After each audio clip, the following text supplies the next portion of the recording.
On the Lord of Hero, Nick. On the Lord of Hero, Nick. On the Ricky Ticky Low while living number one Nickelodeon.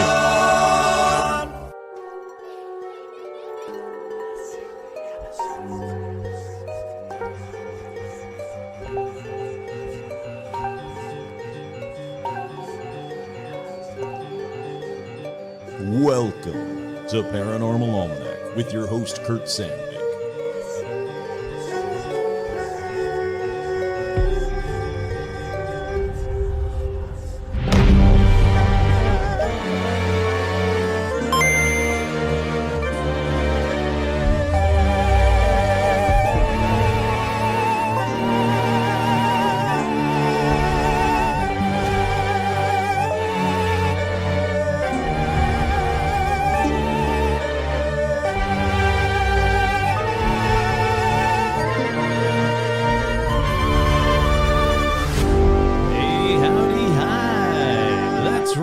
Let's talk about the 1980s. Welcome to Paranormal Almanac. I am your host, Kurt Sandvik, and on this week's edition of Paranormal Almanac, we're going to talk about 1980s paranormal. But did any of you guys remember that thing that I started this episode with? Well, here, I'll play it again. In case you guys, I didn't remember it. I got a 1980s soundboard for, like shits and giggles to have fun. Like, oh, I can make a Game Boy sound. That kind of stuff. But then I was like, what is this button? And then I instantly had a flashback to being in the 1980s. On the Lord of Hero, Nick. On the Lord of Hero, Nick. On the Ricky Ticky Low while living number one Nickelodeon. Man, that's when Nickelodeon was the fucking best. That's, quick side story. That's how I found They Might Be Giants. They were playing on a Nick Rocks episodes. I don't know if you remember that. You probably don't. You're probably way too young. Don't even know what Nickelodeon is. But the 1980s, right above MTV on my cable box, the next channel up was Nickelodeon. And it was mostly stupid shows that were just, for kids. But then they had Nick Rocks. And Nick Rocks actually had some really good freaking episodes. And one of the episodes was Nick Rocks was They Might Be Giants. And they were actually on Nick Rocks. And I was like, oh, yep, this is my favorite band for the rest of my life. And it was. And it turned out to be that is the case. But I figured, I'll get to that in a minute. Let's do shout-outs real quick. Let's get them out of the way. Let's move on to... Actually, hold on. I want to do another 80s sound effect. Let's do shout-outs. That's right. We got shout-outs going out to Flory, Naughty Innuendo, my favorite innuendos, Jen, Dark Cipher from Australia, Sarah Jane, Angie, Lisa Cervantes, Curious Hedgehog, Diana, Mr. J, George Berg, Casey the Pitbull. Hold on. I got to push this. Love the Pitbull. Debbie. Actually, it's Deb B. Corey, GC, Tracy, Newt, MacGyver. Get MacGyver on it. And by the way, Tracy, thank you so much for... I know I already thanked you, but thank you so much for the birthday gift. Very incredibly, insanely cool. I had some people over to the Tiki Bar, and they could not get over how cool it was. Newt MacGyver, get MacGyver. Hey, speaking of, They Might Be Giants, MacGyver on it. Be Melty. Everybody should be Melty at this point. Avril, Loch Ness, not a monster. Stacy, Leviathan, Stygian, Johnny the Pommy, hey, howdy, hi, JT, Doogie Whore, Mike G, Tracy B, Richard, Alec, Karen, Duran, Lori, Rebecca, Ann, Stephen Scher, hey, howdy, hi, Jane Ann, Jennifer, Heather G, My Friendly Neighborhood Skinwalker, Zuzu's, What's It, Nico Scher and the Mouse, hey, howdy, hi, Andrew, Mark and Tina, Tortuga, Alabama White Thing, Andy, Virginia Mailman, Tony, the Magician. I've been practicing 2 magic tricks. Again, a friend of mine, Zach, and his way too freaking cool dad are great at magic, and I just want to learn like one trick that can make them go like, oh, yeah, that's not bad. Crow, Isabel, Jen, Amber, Tracy, Sandy, Paige, Cow, Scott, Andrea, Melody, Vanessa, If I Was the Devil, Elizabeth, Sherry, hey, howdy, hi, Art Muffin, Tim, hey, buddy, East Clintwood, Kenneth, Alexandra, Zozo the Demon. You get both. Hayden, Cindy, Ashley, Robin, Lauren, Russell, Israel, Audra, Dorian, hey buddy, Cindy, Jerry, Jeff T. Happy belated birthday to Jeff T. Lawrence Strawn. Veronica. Sorry, I had to take a quick drink. Autumn. Carolyn Nanashi. Todd Jamie and Elijah Hendrickson. Dan Laura Pitts. And the one, the only, the best gamer fan. With 2 special shout-outs going out to Joe Teague and to my boy Stitch. Alrighty. I'm going to just get right into paranormal news. I kind of want to get into this episode. It's such a cool freaking episode and a great story that I had never told before in the 300-plus episodes I've done. So, it is time for paranormal news. Paranormal news.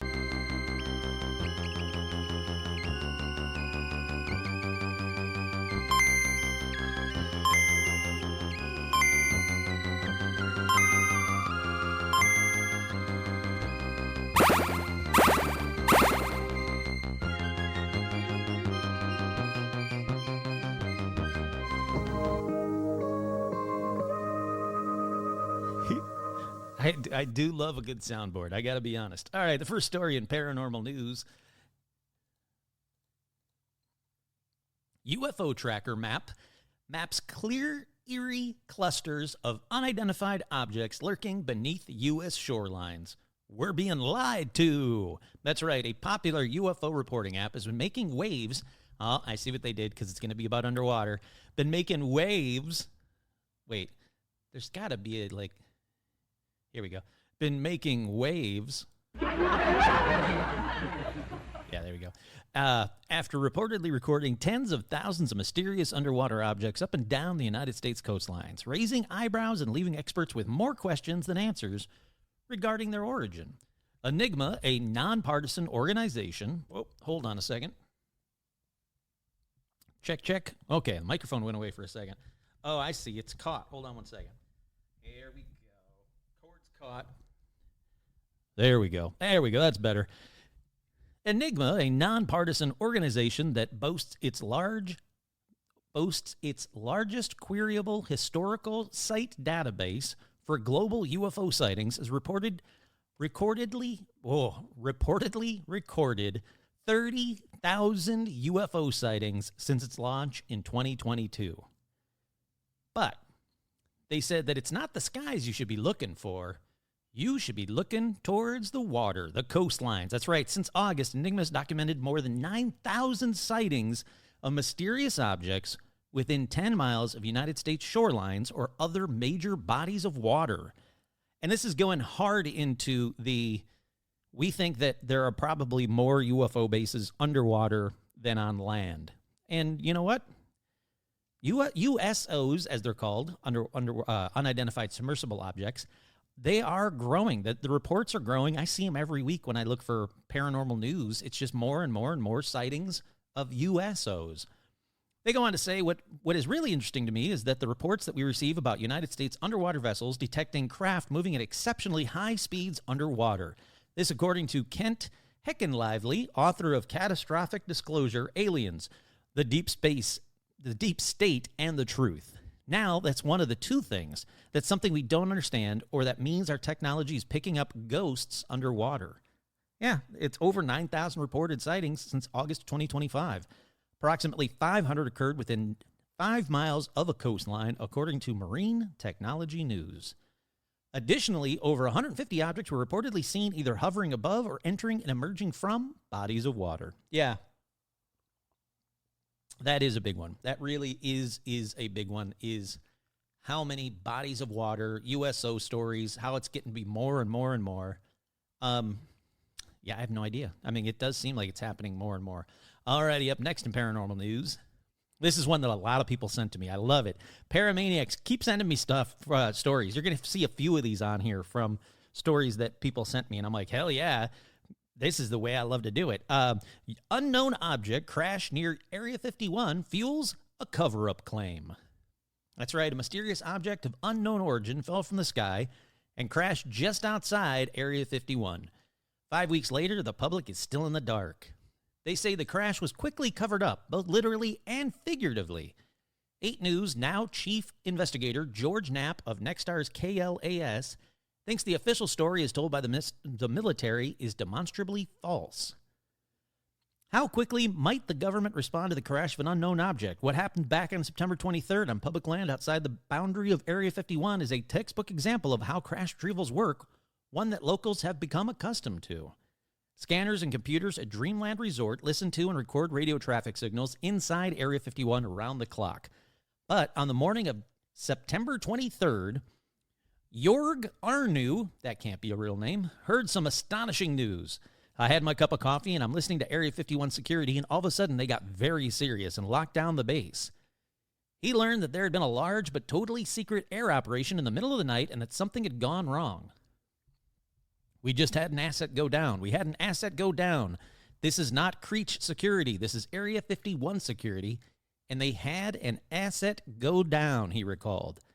Then the next thing you hear, UAV, unmanned aircraft with ordnance. He picked up the details that strict security measures were implemented almost immediately.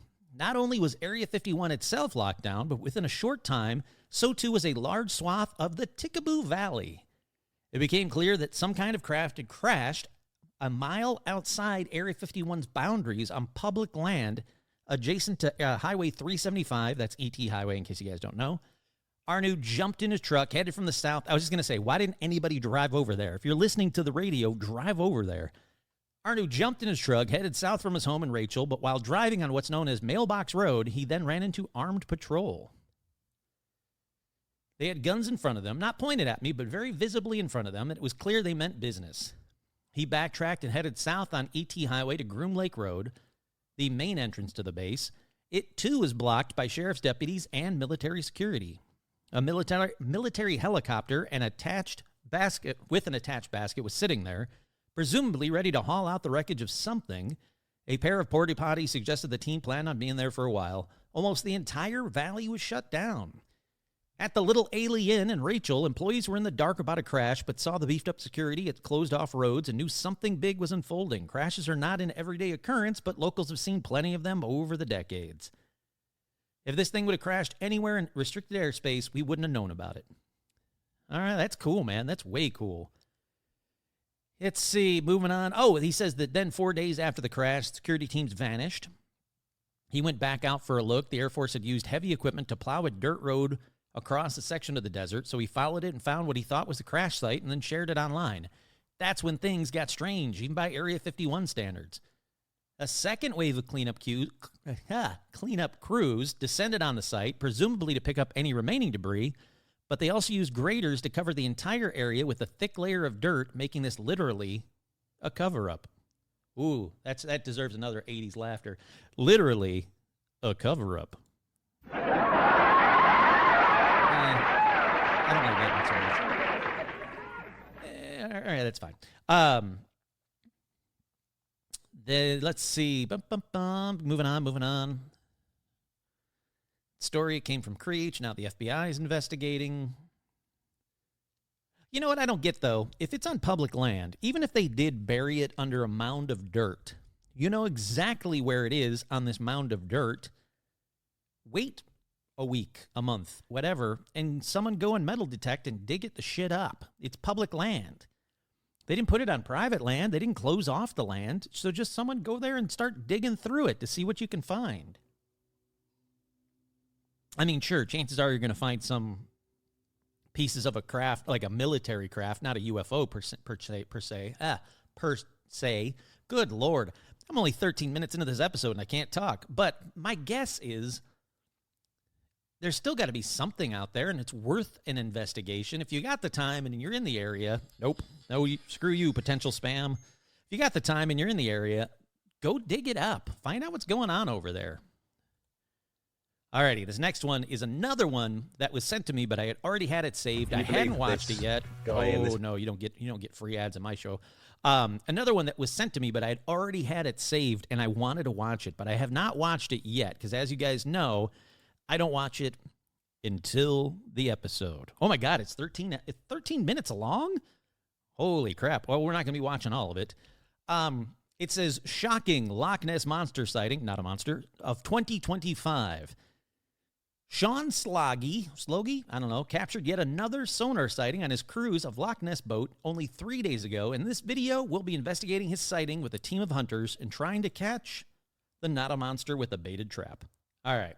We're not going to watch all 13 minutes of it, but let's One start of the it most up. convincing sightings of the Loch Ness Monster was I love your captured voice. right behind me. Experts still can't explain what it was, so this weekend they're conducting a major search of the loch using advanced technology. From sonar that scanners accent. to night vision cameras, and tonight we'll even be trying to catch the monster with a baited trap. So let's try and prove once and for all if Nessie's really out here. Before I join the experts on their hunt to capture Nessie, first we'll be speaking to the skipper who caught this groundbreaking new sighting on his boat's sonar scanner that detects objects under the water. My name's Sean. I've been working here on Loch Ness for the last 10 years. Made international news with the last sonar sighting that we had. If they say there's a long neck... I got to pause. So that sighting that he's talking about is really incredible. It is, if it's real, and I can only assume it is real, but if it's real, it 100% looks like a plesiosaur under the water.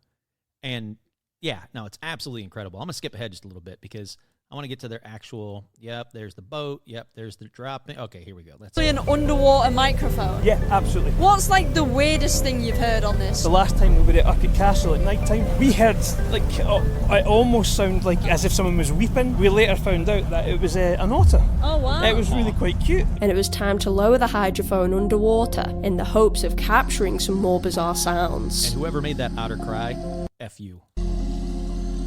So what kind of sound are you trying to listen out for? Anything and everything, Ellie.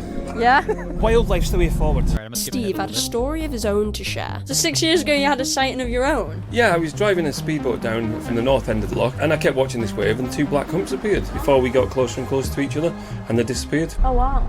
The scientists believe that it's currently a gigantic eel. Why do you think we still don't have any concrete evidence of what Nessie is yet? I think it probably is nocturnal or it comes out very early in the morning. With the length at 23 miles long, it's almost 2 miles wide and it's 2.5 times deeper than the average depth of the North Sea. Yep, I agree. Yeah, hey But guys. moving ahead. Oh, there's someone on my legs! Oh, someone just wrapped around my legs. I don't like it. You guys decide for yourselves whether you think some of these sightings are getting misidentified It's as just a Nessie big or not. branch. Oh, someone's on my legs! If it was another 100 metres out, I could easily see someone looking at it and being like, wow, what's that weird thing out in the distance with a hump and a neck? I don't think all these... All right, we're skipping ahead. Send again. it all the way down to the I'll put bottom this, of the loch. hold on, Try and shut up. I'm going to put this video up on the Facebook fan page. Actually, it's already up on the Facebook fan page. Somebody else put it up there, but I'm just going to skip through it because I don't want to spend 13 minutes on Nessie, but I do want to see. I'm going to like the best parts of the video. Skipping ahead. pikes living in the loch, which is a species they never knew. Oh, it was they caught a big pike. But yeah, all right, I'm going to move ahead.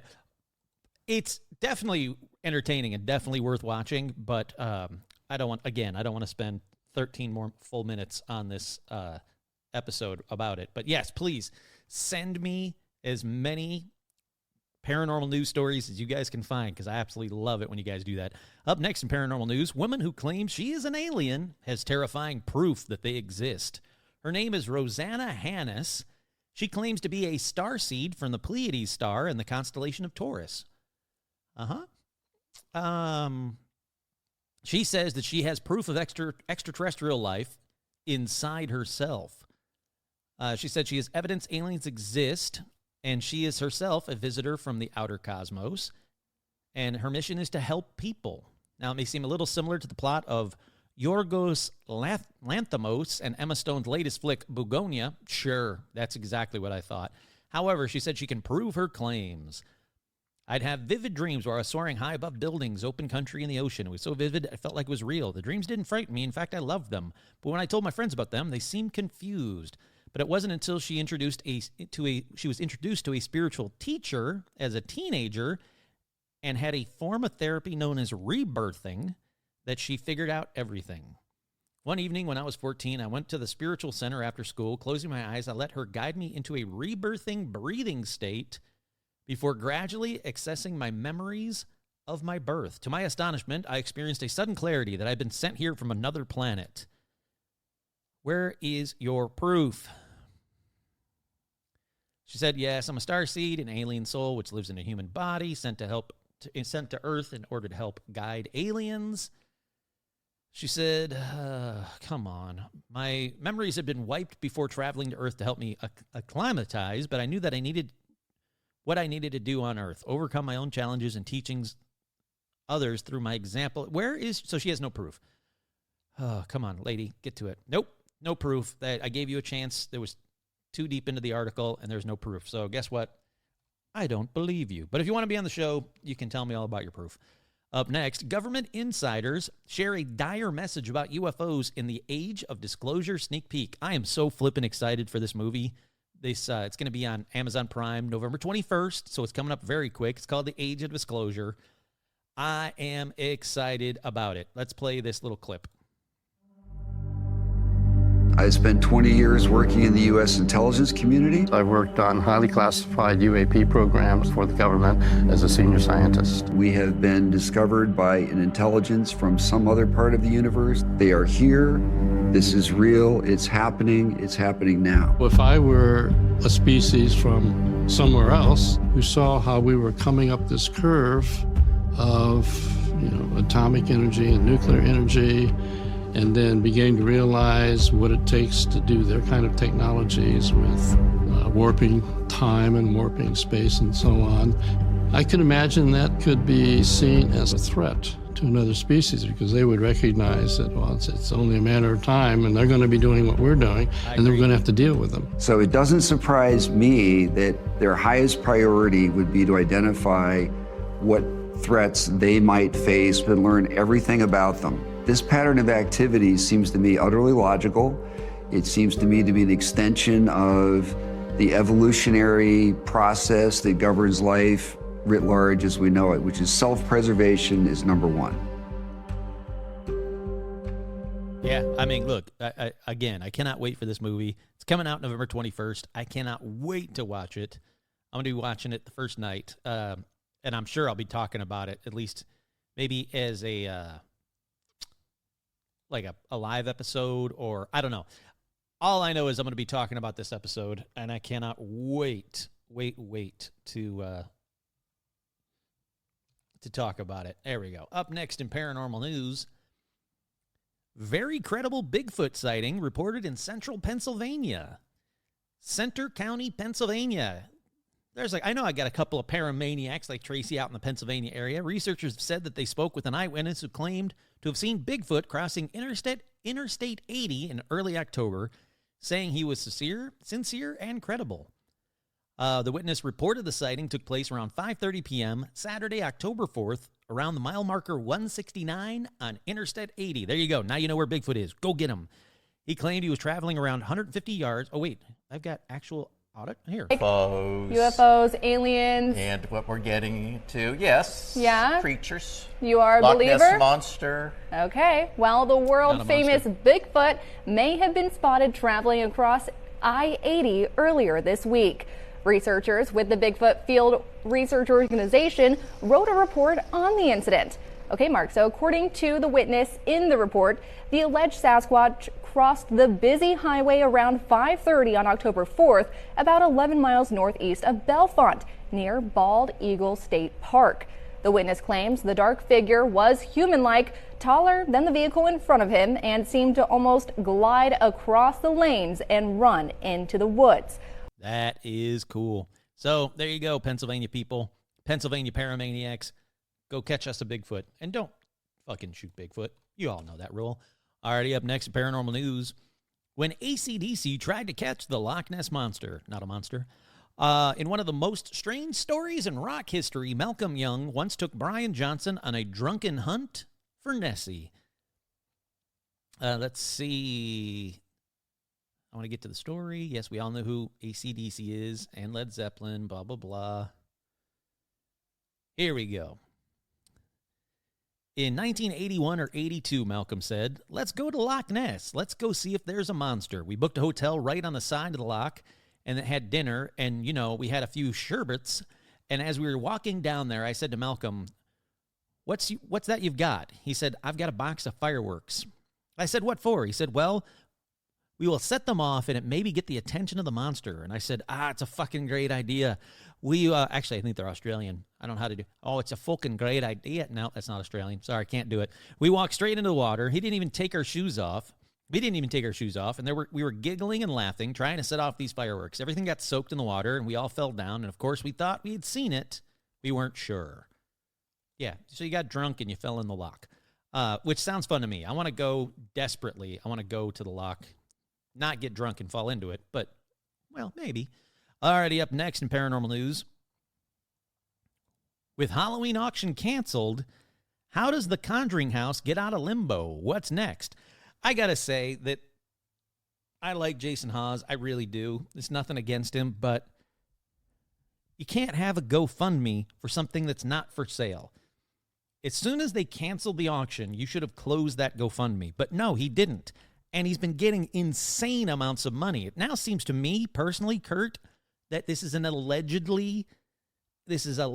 a money laundering scam, because he got a donation from an anonymous person for over $100,000 on his GoFundMe for an auction that isn't taking place. Just in my personal opinion, I think he should have shut down that GoFundMe when the house was apparently bought. But let's find out what this story has to say. The Conjuring house was set to sell at a foreclosure auction on Halloween, but a mystery buyer took over the Round Top Road Properties mortgage on October 8th, leaving the famous haunted attraction in limbo. So what happens next? They have to start the foreclosure process all over again. Oh, this is from Jason Hawes. I don't know. Screw you, dude. You don't know. I mean, again, you seem like a nice guy, and I really respect your work, but you don't know what is happening. Here we go. This is from someone who's not Jason Hawes. The buyer of that note would inherit all the rights and obligations of the original lender. This is according to Edward Avila, the managing partner of Roberts, Carroll, Feldstein, and Pierce, which is a law firm that handles foreclosure matters.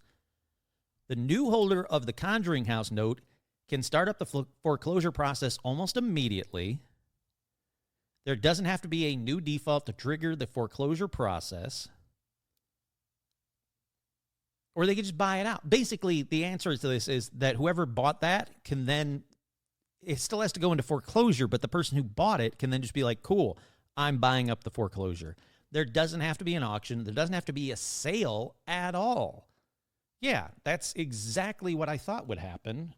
Ugh. Again, it frustrates me because if I was him, as soon as the auction was canceled, I would have closed that GoFundMe and refunded everybody, not keep collecting money. I don't know. It just seems sketchy. I don't like it. I'm not part of it. We'll find out. Here we go. Up next in paranormal news, more than half of Americans would buy a haunted house. Yeah. That's basically, you know what? I'm getting kind of deep into this episode. That's basically it for the article. They just said that they did a poll, and it happened in October, so of course around Halloween. And more than half of Americans said that, yes, they would buy a haunted house. Kurt here, so would I. I don't care if it's haunted. In fact, I would hope it would be haunted. This place that I'm in now, currently, that I'm renting, not haunted and boring as fuck. Alrighty, another one that was sent to me that I absolutely love. Junie's famous haunted house is up for sale. We're going to Australia for this one. Want to own Australia's most famous haunted house? Well, Junie's iconic 140-year-old Monte Cristo homestead, which used to host wildly popular ghost tours, is advertised for sale. Everything inside the property stays. That's according to Ray White's Jason Barrett, who's accepting expressions of interest. This sale includes all the furniture, beds, collectibles, artwork, even the carriages that are in the stables. He said he hasn't had the privilege of meeting any of the ghosts. We'd love to be able to charge them rent, but we can't do that yet. It's a double-story 1885 built homestead with 18 bedrooms. Wow, that's incredibly cool. The house is believed to be haunted by 10 ghosts. I'm trying to skip ahead to how much is it costing me? How much does it cost me? Boy, it's a long article. It doesn't say. It doesn't say what the price is. That's a bummer. I wanted to find out like exactly how much it was. But if you got the money and you want to live in the Australia's most haunted house, and why wouldn't you? Honestly, why wouldn't you? That house is for sale. Seems to be very easy to find. It again, Junie's famous haunted house up for sale. That is cool as hell. Alrighty, that about does it for paranormal news.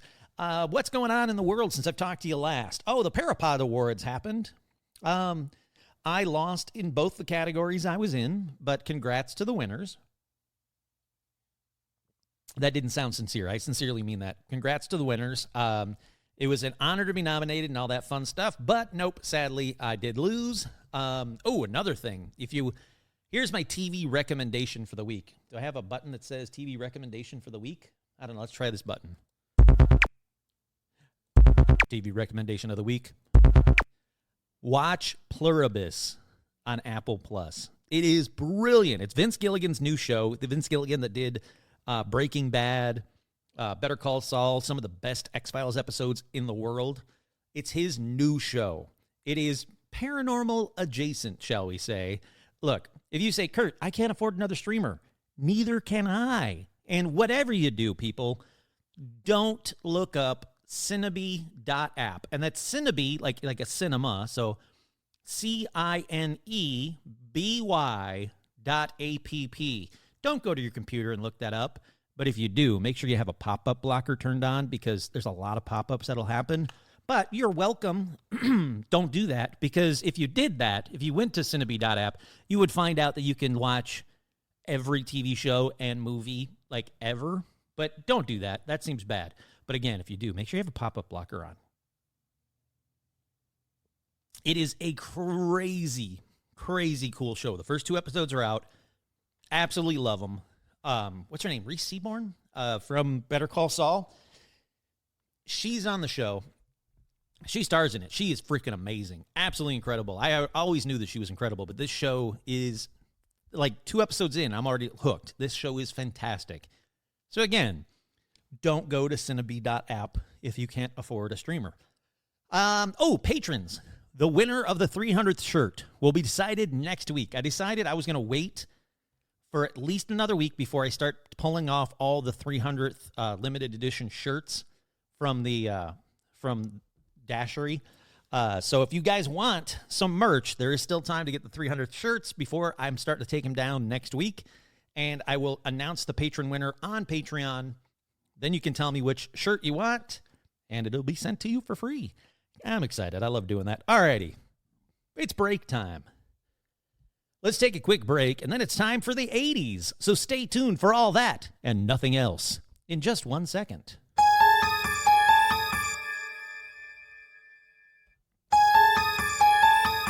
We are back. Look, I'm feeling nostalgic.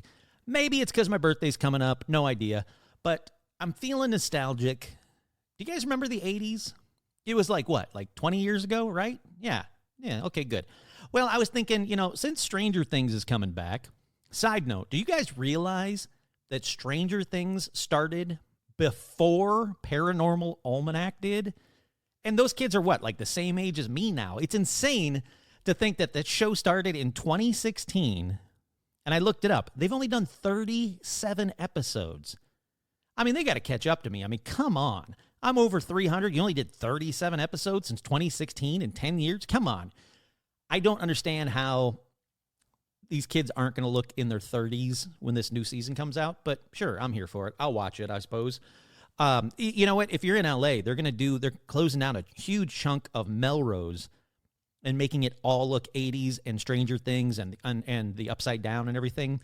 You can walk it, you can ride a bike, you can, whatever. But I'm going to go to that because that's just freaking cool. But anyhow, because of Stranger Things, that's exactly why I did these 80s sound effects, if you will. And it bums me out. I don't know what a lot of them are.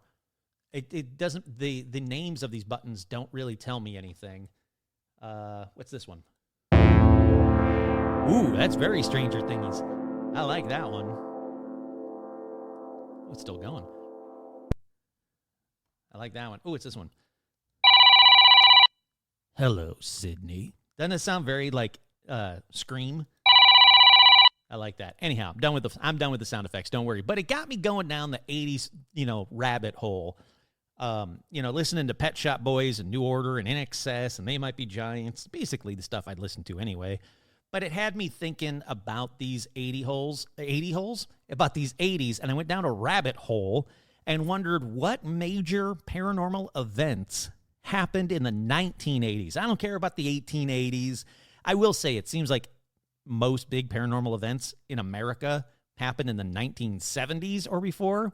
So this one was an interesting episode to put together, but I found this one story, and I decided, oh yeah, now this episode is going to be about this one story alone. So let's get started. Let's go back to the decade I first heard They Might Be Giants and Weird Al, so you know the 80s have to be good. We go all the way back to 1986 for this first one. But first, let's see what was happening in 1986. That's What Friends Are For was the number one song that year. I had to play it to be like, what the hell is That's What Friends Are For? And went, oh, yeah, I mean, I guess I know it. Keep smiling, keep shining. Up, up, up, up, up. I don't know the words. I didn't know that was the number one song in 1986. It wasn't what I was listening to. Top Gun, biggest movie. Yeah, I remember every idiot wearing Ray-Bans and saying they got the Need for Speed, so I remember that. The Cosby Show was sneaking things into our Coco as the top TV show that year, but what I'm concerned about for this episode is what was happening over in Horicon, Wisconsin, which immediately made me go, wait, Horicon? That sounds like a horror convention name. No wonder shit is about to go sideways. And I mean sideways for 32-year-old Alan Tallman, his pregnant 30-year-old wife, Debbie, and their two children, 7-year-old Danny and 1-year-old Marianne, because they all moved into a home on South Larrabee Street in Horicon, Wisconsin on April 13th, 1986. Debbie afterwards said they thought, they felt like they were moving into their dream home, and everyone was so excited. Can you imagine that? Your 7-year-old Danny, 1-year-old Marianne, I'm sure she didn't give a shit what they were moving into, and 1-year-old Marianne. Remember that age, because I'm going to be talking about Marianne and the stuff that she said and she saw. 1-year-old. I get that she'll be by 2 by most of the time the shit goes sideways, but still, come on. But 7-year-old Danny, I'm sure he was excited to move into his brand new home. 86, everything's cool. Everybody's like, talking about, I don't know, time machine DeLoreans and shit like that. But let's skip to what everyone thinks caused the haunting. And it is an odd one to be like, must be what caused the haunting. Not that it was the house, because it was a brand new house. This house was built on Larrabee Street, brand new. There was 10 houses being built there in the 1980s, 85 probably, 86 when they bought the house. So why wasn't it just like a poltergeist situation? Why did it have to be an item that caused the haunting? But everybody thinks it's one item. I personally don't know if it was one item or if it was just like a poltergeist situation. You built the house on something you shouldn't have. Shit's going to go sideways. But according to the Tallman family, the haunting began shortly after they bought a second-hand bunk bed and brought it into their home. There you go. When you think of haunted objects, you don't think of bunk beds. You don't think every time you go into a thrift store, like, this shit could be haunted. Not like the doll in the corner that's obviously creepy haunted. I'm talking like a bunk bed. Most of the shit in my house, right, my apartment, I'm looking around right now. 1, 2, 3, 4, 5. Oh my God. It's like every other item is secondhand, bought at an estate sale or a thrift store or garage sale, Facebook Marketplace. Yeah, so like I've rolled that dice and I didn't get fucked up like these guys did, but they bought one bunk bed and shit's going to go sideways. The bed was intended for their 2 younger children, but within weeks of moving into their, well, of course it was. Why did I say it like that? Like you guys were thinking like, oh, so Debbie and Alan, the mom and dad, were going to they're going to sleep in the bunk bed, and the kids would get there. Of course the bed was for their 2 young kids, Kurt. That's a dumb statement. Anyhow, the bunk bed for the kids was brought into the house, and within weeks of moving into their new home, Danny and Marianne, the kids, who had rarely been sick, started to get sick again and again and again. According to Debbie, the mom, those 2 kids were in the doctor's office between 1 and 3 times a week. Marianne was hospitalized twice, once for chickenpox and once for an ear infection. She's 1 year old. Alan, the dad, he started getting sick as well. So they go, crap, it's due to the house's building materials. They get the house checked out. They have an inspector come in. The inspector finds no trace of asbestos or other toxic substances. But right around that time, the kids began to complain of seeing strange figures and hearing ominous voices in their room. Again, Danny, sure, 7, I'm sure you could clearly tell me that you're seeing strange figures, but a 1-year-old is going to complain about hearing ominous voices in their room? That would freak me out more than anything. The Tallmans got a kitten for their new house, and they said, the kitten started acting crazy. Well, yeah, it's a kitten. They said she would run around the house and climb the walls and doors. Kurt here still sounds like a kitten to me. One night, the kitten ran into Alan and Debbie's bedroom, jumped on a dresser, and attached herself to a plaster wall. Kitten. Another time, she crashed into a wall. Nope. All of this sounds exactly like a kitten. But after that, they were like, nope, something weird's going on. We got to protect this kitten, and they found a new home for her. Remember that statement, too. Less kitteny stuff was happening. Like one night, Danny and his babysitter saw a kitchen chair bounce around and rock back and forth. See, now that doesn't sound normal. The family reported a bunch of weird shit, like disembodied voices, objects moving on their own, mysterious figures appearing in various parts of the house, the garage door opening and closing by itself, even when it was locked and there was nobody nearby. I don't know about that garage door opening and closing, because I will say there was a few things that I did in the 80s, actually. When we got cable TV, we realized everybody in the neighborhood all got Comcast cable. So they all had these same cable controllers. So what me and my buddies would do on like sleepovers and stuff, we would take the cable controller, sneak out of the house, and then like go up to the people's like living room window and start changing the channels. And people would be like, oh, what's going on with cable? And, you know, put it back, and then we'd change the channels again or turn up the volume really loud, and we'd giggle and run away like idiots. So it's not outside the ordinary to think that maybe somebody else had the same garage door, because again, brand new neighborhood, 10 houses. They could easily click their button and your garage door would go open and down. So open and shut. So again, nothing weird yet, except for the ominous voices and strange figures. Nothing crazy yet. Then, in the fall of 1986, Debbie was diagnosed with placenta previa. I don't know what that is. Should I look it up? I'll look it up. And I'm sure it's going to show me some gross picture and I'm not going to like it. But let me, for the sake of the episode, no picture's good. Placenta previa is a condition in which the placenta partially or wholly blocks the neck of the uterus, thus interfering with the normal delivery of a baby. Gross, Debbie. Just gross. Stop it. She was told by her doctors to not perform any housework, so her mom and sister came over to help. But the mom and sister said almost immediately they had negative feelings about the house. They felt like it was suffocating the family. Her mother could not wait to leave, and her sister would get constant headaches and feel sick every time she walked into the house. Then in November, Debbie gave birth to their second daughter, Sarah. Around that time, she said, Alan's personality changed. At night, he became short-tempered and easily irritated. Ooh, very Amityville Horror kind of. He often argued with Debbie over trivial matters. One night, he threatened to leave the family and went on a drinking binge. Totally Amityville Horror kind of vibes here.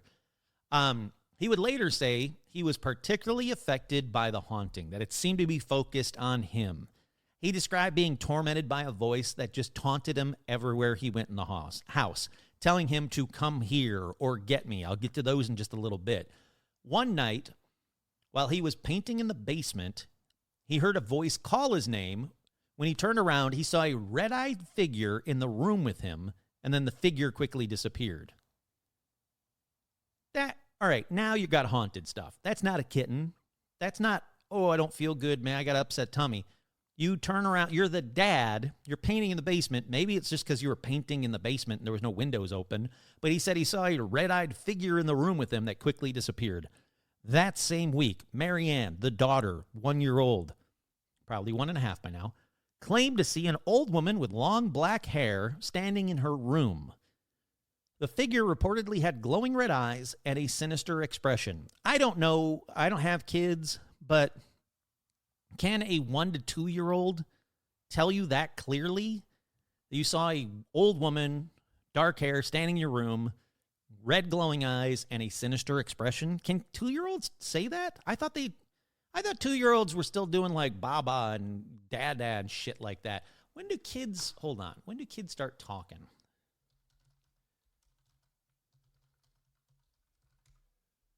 Say the first word's around 12 months. All right, full sentences. How about that? 2 to 3 years old. All right, so if she's 2 maybe by this point, she could be, or maybe she's just an early learner. All right, I take it back. Maybe it isn't so weird. Anyhow, so daughter Marianne says she sees an old woman with long dark hair standing in a room, red eyes. That's going to be important. I wanted to repeat that. Son Danny, who now has his own room, now that the bunk bed is in Marianne and Sarah's room. I don't get that, but whatever. So Danny's got his own room. Sarah and Marianne have the bunk bed in their room. Danny says the first night he slept in his own room on his own, the clock radio's dial started moving back and forth between stations. So Danny runs into the living room, and boom, his parents don't believe him. I'm sorry, weren't you just painting when you saw a red-eyed figure, yet you don't believe your son when he says weird shit's happening in his room? Nope. They send him back to his bed. A few minutes later, he sees the radio dial move by itself again. He runs out to the living room, tells his parents what happened, and they, quote, thinking he's having a fit with the radio, they take it out of his room. Spoiler, that isn't going to end the haunting. From that night on, Danny would hear someone walk across his carpet, bang on the basement water pipes. One night, he saw a suitcase slide out from under his bed, zoom across the floor, then slide back under it. He goes running out to the living room to Debbie and Alan, and Danny's like, Livy, the suitcase spun around, went back under the bed. Of course, they do not believe him, so they take him back to bed. A few minutes later, yep, suitcase does it again. He runs out, living room. Dad Alan's, blah, blah, blah, blah. He runs in, takes the suitcase out of the room, again, thinking he was making up stories for attention. Again, what the fuck, Alan? You saw a red-eyed demon figure in your fucking basement. Put 2 and 2 together, Chuckles. That summer, Marianne and Sarah also started having trouble sleeping in their room. Marianne and Sarah would wake up in the middle of the night crying and could not fall back asleep. Okay, baby stuff, no big deal. Yet, then Marianne started having nightmares. She told Debbie and Alan, her parents, about a voice in her room that shushed her. Just shushed her. Just shh. Then, both Debbie and Alan, they go up to, like, go back to bed, blah, blah, blah, go back to bed. We don't care. You're like our son, just trying to, cause attention. So they go up to her room. They sneak up to her room. They're listening, through the door, and they hear her talking to someone and giggling, and could hear a muffled reply from somebody else. Gee, Dad, sounds like maybe your kids aren't lying, right? Nope. They do nothing about it, and they go back down. They go, not downstairs. I say upstairs. They go back to the living room. They didn't go upstairs. It's a one-level house, but they go to her bedroom. They listen to the door. They go back to the living room, start watching TV. Come on, parents. What the fuck? But guess who has a bad night's sleep next? That's right, Dad Allen. He said that sometimes he would stay in the children's bedroom to help them fall asleep. He would just be in there lying down until they fell asleep. Then he'd go back up and watch TV. But while in Danny's room one night, he heard what he thought were mice or rats crawling around. So the next day, he and Debbie searched the house extensively. They found no trace of mice or rats. They said that there's nothing in the walls. It's well insulated. There's no droppings, no nothing. That's weird. Look, if I was Danny, I would have said, gee, Dad, sounds like you're making up stories for attention. Anyhow, one morning, the Dad Allen found the basement window removed and neatly propped up against the wall. They look around the house. Nothing was stolen. No valuables missing. Nothing like that. Debbie then noticed that a chair would needed to be to exit through that window. They need a chair to prop up against the wall, hop up, get out the basement window. But nothing was around that window. Nothing was there. And they don't know how someone could have gotten in and out of that house. She said, after that, I rarely went into the basement alone. She felt like she was being watched at all times as well. So the family gets a dog for protection. And then they started noticing immediately the dog acted strangely. He'd bark at the house when he was outside. Once inside, he'd scratch at the door to get out. That's when they noticed other neighborhood dogs would bark at their house for no apparent reason when they walked by, and had the fur on the back of their necks would be all up and ruffled whenever the dogs would walk by. Dad Allen said he started to feel uneasy whenever he came into the house after work. He felt like something was waiting for him in the garage, watching his every movement. He said one night when he closed the garage door, he felt like he was shutting himself into a tomb. While walking from the garage into the house one night, he said he felt a sharp tug on his lunch pail. Then, why that didn't, again, like why you guys aren't putting two and two together at this point is beyond me, but sure. They pretty much, after every incident, go, that's weird. Anyhow, and it just go on with their life. Then in late October, Allen began suffering from a severe sinus infection.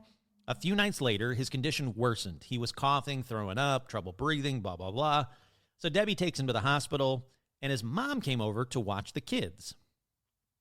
She said, as soon as she walked in the house, she said, I had a bad feeling about the house and couldn't wait to leave it. So after the children went to sleep, she fell asleep on the living room couch. In the middle of the night, she woke up and saw, glowing red eyes staring at her through the window. Still nothing. One night in late November. It just keeps fucking happening. Marianne told Debbie she saw a fire in her room. She also said someone was watching her. She was so scared that Debbie had to sit with her until she fell asleep. If your kid came out of their bedroom and went, hey, there's a fire in my room, are you going to be that mellow about it? Would you be like, oh, okay, well, go back to bed? Anyhow, she was so scared, Debbie had to sit with her until she fell asleep. Over the next few days, Marianne would talk about the fire on the doors and the windows. She also said something was hiding behind her door and waiting till the lights went out to attack her. One night, Debbie again heard Marianne giggling, laughing, and talking in the middle of the night, and she heard something reply to her daughter. Nope. F that. Anyhow, Marianne came out of the bed one night to her parents' bedroom and said, it's coming. It's here. When they asked her who was coming, she became upset and asked why they could not see it or hear it. Nope. That's it. That's when you give Marianne away like you did the kitten. Screw that child ghost nonsense. Shut that shit down. So, did they move out? Nope. Again, Alan and Debbie thought Marianne was making up stories. They did not mention what she had seen to Danny because they didn't want to scare Danny. And then get this. 1 month later, Danny walks up to Debbie and says, Danny the son walks up to Debbie the mom and says he had seen a 4-foot-tall, hideous old woman with long black hair standing by his door. He said the woman glowed like fire. What'd Debbie tell him? Did she say, fuck this, let's get out of the house? Nope. She said, it's your imagination, go back to sleep. They don't like these children. That can be the only reason. They were so quick to be like, we got to protect this little kitten. He's crazy. Let's get rid of him. Let's, hand him off to another family. But the kids, they're like, oh, what's that? That same scary ass thing that your sister saw, now you're seeing it? Go back to bed. Go play with it. Maybe if you giggle with it, it'll be fine. Screw you, man. Anyhow, she tells him to go back to bed. A few minutes later, he runs out of the room and says, the hideous old woman is back. So Debbie goes and sleeps with him that night. She says she doesn't see anything. But they start to kind of put two and two together. They're not the brightest bulbs. Look, I don't care how much of a skeptic you are. After that point, you got to do something. And she does. I'll give her credit to that. They turn to their pastor, Reverend Wayne Dobratz, I don't know, of St. Stephen's Lutheran Church. So he comes over to the house. He says he felt the presence of evil in the home and thought they might be the victims of the devil. Oh, hold on. So, do they move out or move in with her mom or sister? Nope. The Reverend blesses the house and gave them religious music tapes because, nothing makes anything want to leave a house like someone playing religious music all night long. He also asked them to pray, read Bible passages, and attend church every Sunday, and sure, that'll do it. Cut to the week before Christmas. Actually, hold on. Cut to the week before Christmas. Danny, the son, started sleeping in the living room couch because he was too afraid to sleep in his own bedroom. At around 3:30 a.m. one night, he saw the old woman standing by the Christmas tree. He asked her what she wanted, but she did not answer, he said. She started staring intently at him, he said. She stared at him, or she appeared to him, I should say, 3 times that night, getting bigger each time, which I got to say is the worst Christmas story ever. That is some messed up Christmas Carol bullshit. Whenever Debbie, the mom, came to comfort him, she said he was paralyzed with fear. Gee, why not call Dad into the living room so he can say he's making it up for attention or take away his Christmas presents? But nope, the dad actually did something kind of cool. He walks into the living room and he challenges the entity. And he yelled, "Whatever is in our house, would you please leave my children alone? And if you want to fight, fight with my wife." No, I'm kidding. He said, "Fight with me." So the next night, he had a nightmare in which a tornado was heading to their house. And then he said he couldn't find his family. But no, he didn't actually fight some old red-eyed woman in front of the Christmas tree, sadly. Cut to 2 weeks later. But you know what? I'll give him credit for that one. I'll give him credit. At least he kind of was standing up for himself and his family, being like, look, leave my kids alone. Come at me, people. Weird old lady with the red eyes. Come at me. I'll give him some credit for that one. Cut to 2 weeks later, Thursday, January 7th, 1988, at around 2 a.m. Alan returned home from work. That's right. They've been living there for well over a year at this point. Alan returned home from working the late night shift. He said as he approached the front door, he heard an eerie howling sound and felt a strong gust of wind coming from the direction of the garage. Yep, a tornado. As he was about to open the door, he said the wind became stronger and louder. Then a voice came out of the wind and said, "Come here." So he runs around the side of the house thinking someone's pranking him. How are they pranking him with wind? But whatever. Nope, no one's there. So he looks around for a few minutes. Then he goes to the front door. But the howling and the wind starts up again. And the voice loudly and repeatedly started saying, "Come here, come here, come here," over and over and over again. So then he looks at the garage, and he saw strange red flames coming out of it, two shimmering green eyes with blood-red pupils looking at him through the garage door windows. He said he was scared shitless. He runs inside, slams the front door, throws his lunch pail down, locks the door, stood there for a few seconds, then realized, oh crap, the garage is on fire. So he runs outside. Nope, no flames. Everything is normal. Obviously, except for the large pee spot slowly getting larger in his pants, because I might have added that part, but you gotta imagine that he peed a little bit with that. I mean, he's running around like crazy. He peed. I'm just going to say it. But anyhow, he says, nope, he didn't pee. He quickly ran back inside, and he closes and deadbolts the door. He reached down to pick up that lunch pail that he had. He said when the entity, the ghost, whatever you want to call it, threw the lunch pail across the living room and into the kitchen. So does he go inside, pick up his children from their beds, and grab his wife and then leave? No, of course not. Why would you? Why? Come on. Why would you? The next night, Alan the dad was awakened by the sound of chanting and saw the bunk bed engulfed in flames. However, he said the fire did not behave as a normal fire would. It produced no heat, and when he tried to extinguish it, the flames vanished as quickly as they appeared. They move out yet? Nope. From that night on, he said, he and Debbie kept all the lights on and locked all the doors and windows. All right.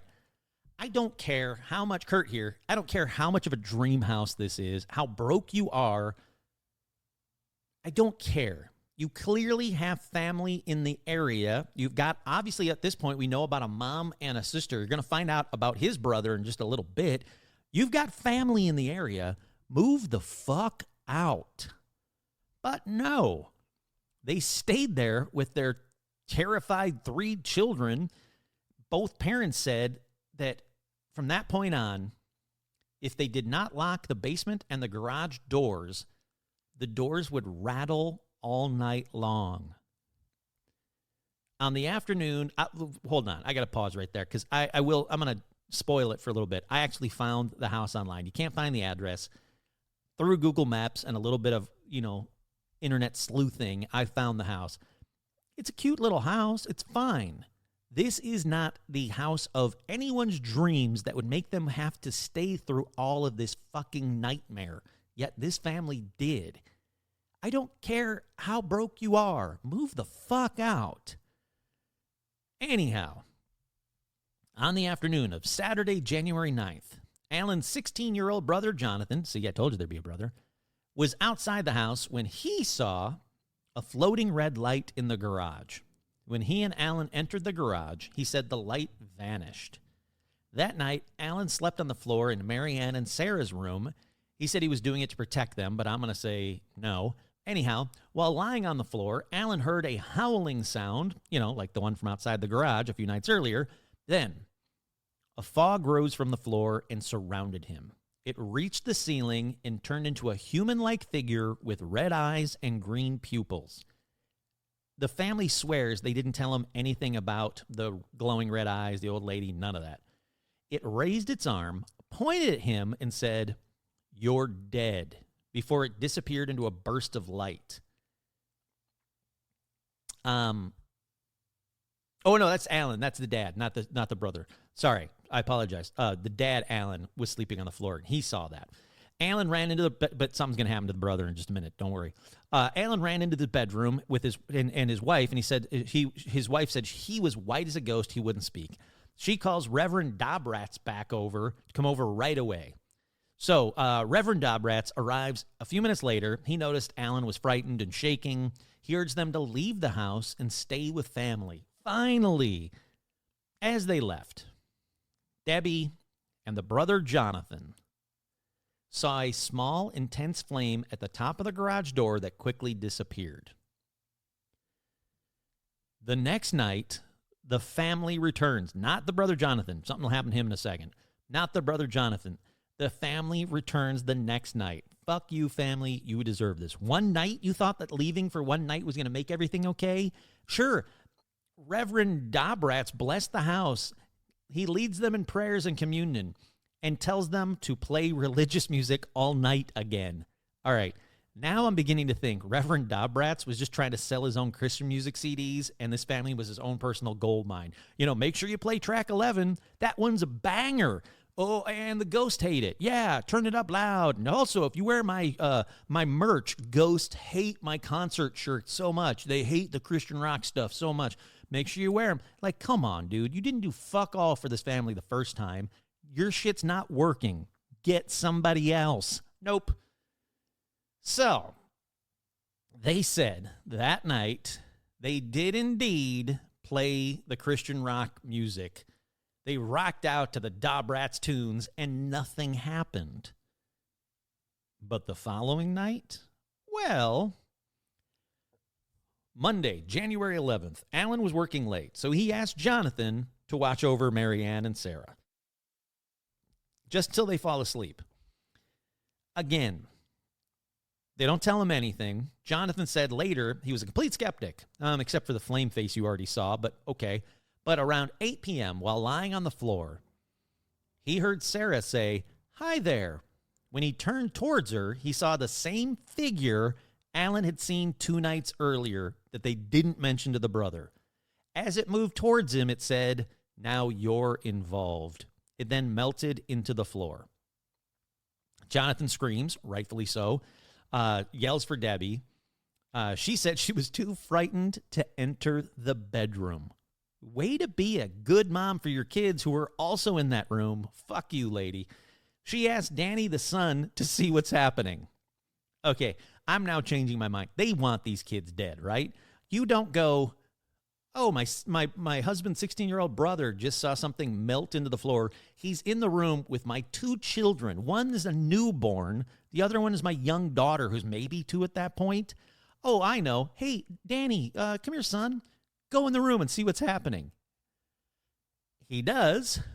He goes in the room, and he says, "It's there. I can see it." Marianne comes running out of the bedroom, says she sees it too. Finally, Jonathan comes running out, holding baby Sarah, whatever the fuck her name is. Debbie asked him what happened. He said it was in the bedroom. Oh, no, I'm sorry. Jonathan came out without Sarah. Sorry, he came out without Sarah. Debbie asked him what happened. He said it was still in the bedroom. She asked where Sarah was, and he says she's still in the room. This whole fucking family sucks, man. She told him to go get Sarah, so she's still not going in after her child, and that they were leaving. She couldn't handle it anymore. As they pulled out of the driveway, Danny yelled, "Mom, it's looking out the window at us." Debbie said later she just took his word for it, didn't look back, and they go to Alan's work. She told him what had happened. She refused to return to the house. Later that night, he drove past the house, and he said all the lights were on, even though only the light in Danny's room and the living room were on when they left the house. So he drives by, all the lights are on now. They spend the night with Alan's mother. Seriously, why didn't any family member just say, "Okay, look, no one's going back there. I don't care how much Christian rock music you're fucking playing. Obviously, the brother's never going back there. He just pissed himself as well. The mom, she sucks. I'm shocked that they didn't leave Sarah, the baby, behind. I'm just astounded that they didn't get to the mom's house and goes, "Hey, where's Sarah? Oh, she's still in the room. Well, let's send Danny to go get her." Fuck you, family. The next morning, Alan returns to the house to get some of their belongings, and he says only the living room light was on, and the light in Danny's room is now off. He said he found no problems with the lights. Really? That's your big thing? You're going to check the light switches? The fuse box? Come on, dude. A few days later, they pick up the rest of their belongings and moved in with relatives. Finally, you fucking idiots. So what happened? Well, Reverend Dobratz and another pastor then conducted a house cleaning ritual of prayers and scripture readings, and I'm guessing the most bitching Christian jam session ever at the house. But word gets out. By this point, word gets out about the haunted house. Rumors flew so much, it actually makes this kind of hard to figure out what did and didn't happen next. Because rumor mills say,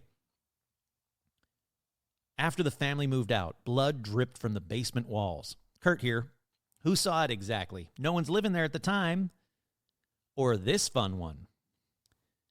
After the family moved out, the snowblower would come out of the garage on its own and clear off the driveway.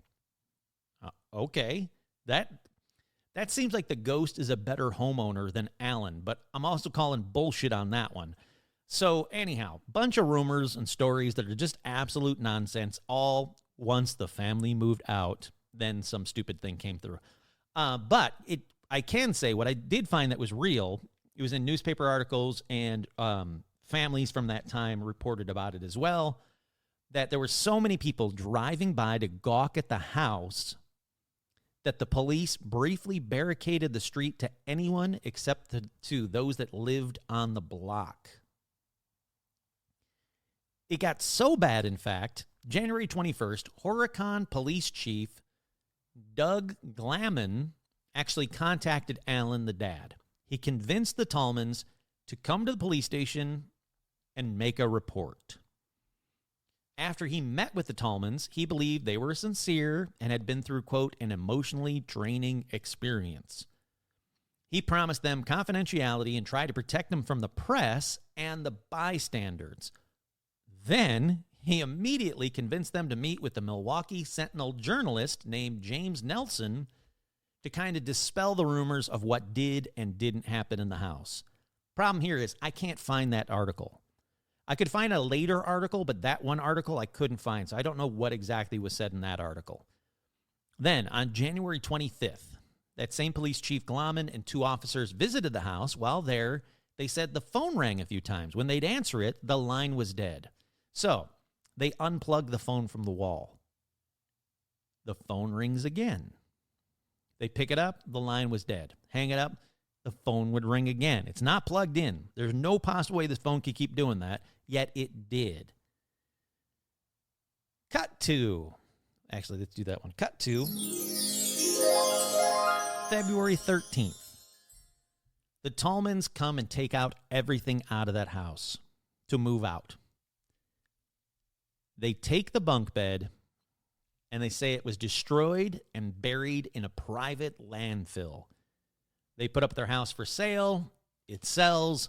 The new owners reported no paranormal activity. The next owners, again, no paranormal activity. I can't find any reference to paranormal activity after the Tallmans move away and the bunk bed is destroyed.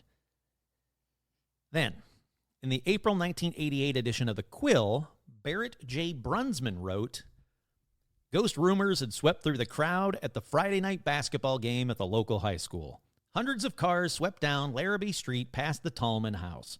People walked through the yards of other 9 houses on the block, climbing over fences, peering into windows. Drunks showed up. They weren't afraid of no ghosts." Oh, wait, that gets a 80s laugh. They tried the doors and windows of the Tallman house, intent on getting inside to prove their bravery. When the police ordered the drunks and the gawkers to stay away from the house, a few would-be Ghostbusters told the cops to go to hell.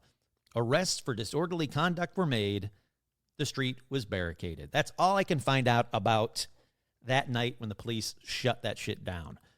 February 19th, 1988, there's a follow-up on the Sentinel, for the Sentinel article, that the house was up for sale, apparitions and all, and the bunk beds were disposed of in a private landfill in the Horicon area. The beds were buried Saturday in a landfill where nobody will ever build, Deborah told the reporter Nelson. They took them out there and plowed them under. That article I could find. Here's a little bit of that one. It's basically what I just said. Horicon, Wisconsin. The bunk beds have been buried and the Tallman family home is up for sale, apparitions and all. Debbie Tallman and her husband Alan and their 2 young daughters and son fled the home last month. Strange and frightening things were happening, and they'd had enough. Problems began 6 months ago when the Tallmans bought a secondhand bunk bed for $100, the ones they buried last weekend. The beds were buried Saturday in a landfill where nobody will ever build. They took, bullshit. I bet money that landfill now has condos over it, and it's a fucking poltergeist episode waiting to happen. They took them out there, and they plowed them under. Alan Tallman said frightening things occurred after the arrival of the bunk beds in the shared rooms by the two girls, ages 1 and 2, such as a foggy apparition that threatened them, saying, "You're dead." The Tallmans bought the house with a low-interest Farmers Home Administration loan. Now they have turned the house over to the agency for sale. George Berger, a chief of the state FMHA rural housing program, said final details would be worked out Friday to take the home. He said the couple will sign over the title and relinquish all equity in the house. Berger said under normal circumstances, his agency requires borrowers to test the market before accepts titles to homes, but exceptions are allowed, and one is being made in this case. The Tallmans bought the home in November of 1986. The 4-year-old house had been an estimated market value of $50,400. Deborah Tallman said the family probably would lose about $3,000 in the deal, but was glad to get rid of the home. The Tallmans said they saw strange glowing shapes and heard voices, then an apparition of an old woman appeared to their son, a clock radio kept changing stations by itself, and a chair and a suitcase moved by themselves. Tallman said around Christmas time, after challenging the entity to leave the family alone and pick on him, he saw flames coming from the overhead door of his garage. A voice said, "Come here," and 2 eyes appeared in the windows of the garage door. He said he looked again, and there was no fire. In early January, a ghastly apparition rose out of the floor of the girls' bedrooms while Tallman was waiting for the younger child to fall asleep. He said the apparition told him, "You're dead," then was gone. Tallman said he and his wife may buy a home in Beaver Dam. "I think it's going to be a long time before things settle back down to normal," Deborah Tallman said. I cannot sit at home at night and not be afraid of the dark." Well, yeah. Like I said, spoiler, I moved, before I move on from this one, I found the house on Google Maps. You would never guess it was filled with nightmares in the 1980s, or you'd never guess it was filled with Christian rock music blaring all night long in the 1980s. I also found a couple of commenters on other sites about this, and one of them was a guy that lived in the house across the street at that time. He said his older sibling was the babysitter that they talked about in the article, or in this whole episode. And he said that she said it was weird shit, that, weird shit seemed to happen. But as soon as the family moved away, that street was a nice, quiet little neighborhood. No problems whatsoever. Yeah, fuck you, Tallmans.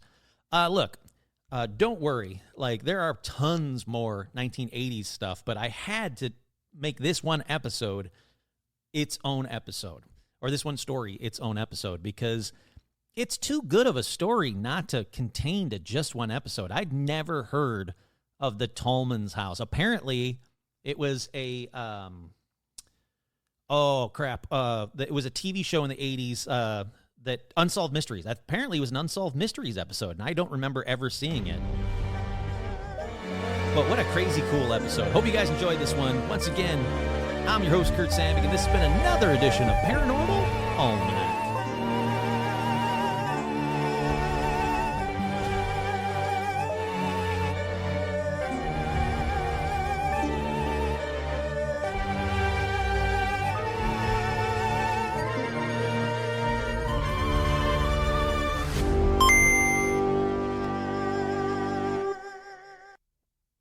Inednes, and then we got my week off.